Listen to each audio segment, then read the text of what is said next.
with the scientific name of Arctictis binturong, or locally known as binturong po. Did you know that their tail can act as a fifth limb, meaning it's a prehensile in nature?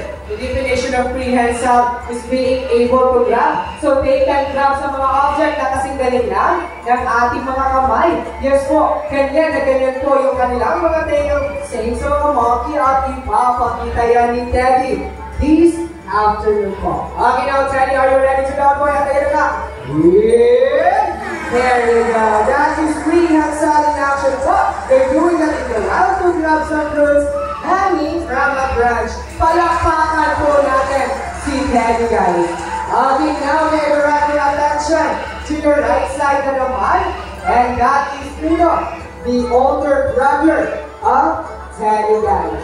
Okay, guys, Palawan Bearcats are endemic here in the Philippines. Ibig sabihin, dito lang po yan sila sa Pilipinas makikita. Particularly sa Palawan po, okay? Now, the reason that there is bear in their name is because they are capable of standing using their two hind legs like a bear. At ipapakita yan ni Uno this afternoon po. And there you go. That is two hind legs in action po. They're doing that in the wild. They grab some fruits hanging from a branch. Palakpakan po natin si Uno, guys. Okay, guys, fun fact about Palawan Bearcats. Their poop and their feet smells like a fresh popcorn. Yes po, pero wag lang po natin silang lapitan ha, baka makalmot pa kayo, guys, but we promise you po, their poop smells like a fresh popcorn. So omnivores po pala yan sila, so kumakain sila ng gulay, prutas, at karne. At ngayong hapon, Kuya Dexter, ano yung pagkain ni Uno at ni Kuya Dexter? Binanggan. At ano yan, guys?